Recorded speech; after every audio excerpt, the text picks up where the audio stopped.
Assalamualaikum, bermulanya kita ekspedisi untuk ke makam Si Bongkok.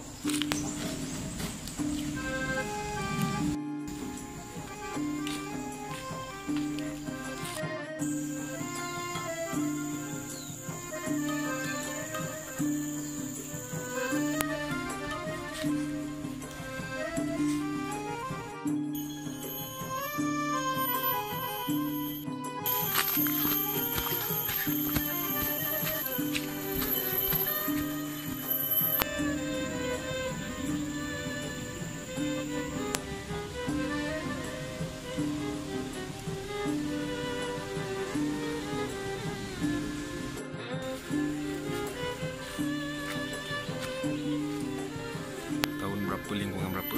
Belakang tak ada apa Belakang kosong. Ada belakang kosong. berapa 2-3 biji serpihan keramik kita jumpa. Tu lagi tu. Ni dia. Ni daripada ni. Oh ni ada lambang dia. Kita boleh tengok sini lah. Apa benda Cina.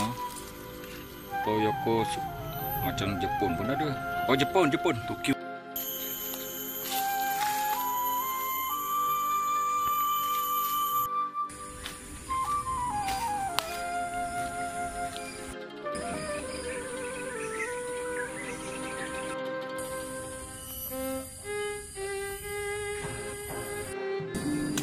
Okay, sekarang kurang-kurang dah 5 minit sudah kat dalam di dalam hutan Belungko, lagi mencari jejak pusara Si Bongkok.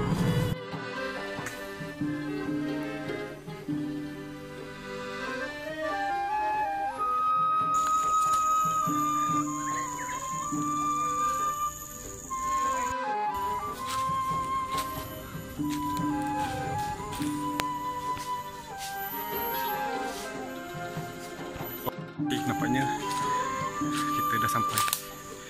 Syukur, alhamdulillah dapat jumpa pusara Si Bongkok.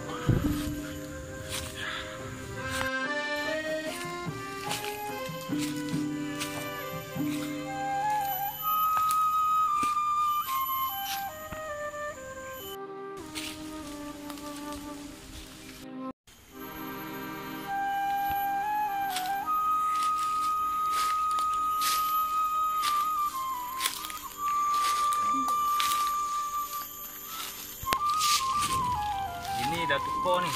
Dia tulis. Yang ni masih lama punya.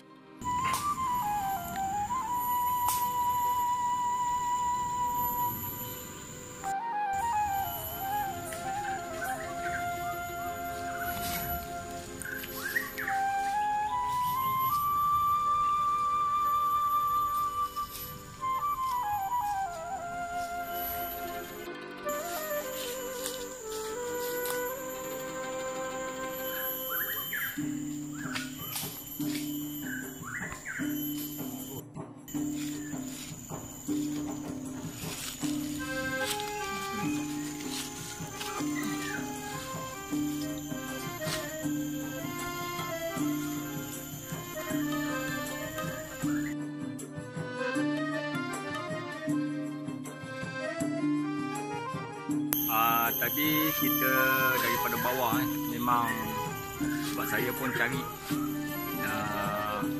jadi kita makan masa yang lama lah. Jadi selepas kita cari ni mungkin kita boleh jalan yang luar, walaupun jadi kita kena jalan hati-hati sebab kawasan ni kita takut kita akan sesat ni. Jadi siapa yang nak masuk tu kena buat satu penandaan okey. Sebabnya kalau kita keluar ni mungkinlah kita boleh cepat lah. Sebab tadi saya mencari, saya tak tahu, cuma saya dapatkan maklumat daripada plan-plan ni, okey. Akhirnya kita jumpa. Inilah dia yang tengok ni, ini adalah pusara Si Bongkok. Ini pusara Si Bongkok. Okey, kawasan ni dekat kawasan ni kalau sebelah sana kita tengok memang berdekatan ada kawasan paya Memang dia kata dalam macam lagu Tanjung Puteri, dia kata pusara Bongkok di lereng bukit. Ini Bongkok dan kita tengok di belakang ni adalah bukit. Kawasan ni adalah ini di mana dia lereng bukit.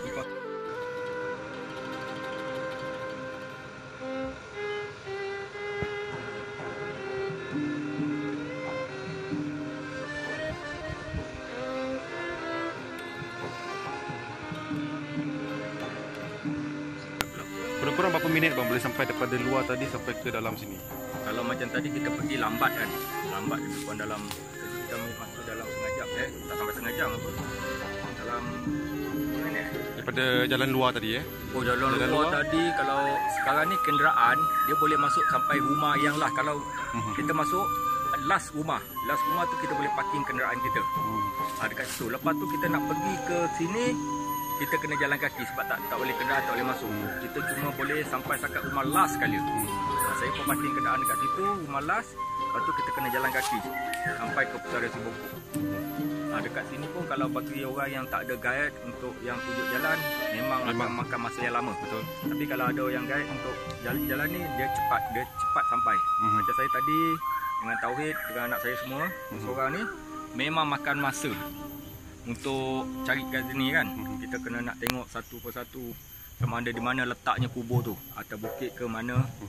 Cuma kita dapat cari, kalau dia pandu pada maklumat yang dia beri je. Okey. Alhamdulillah lah. Pusara Sibongkok ni memang mencabar.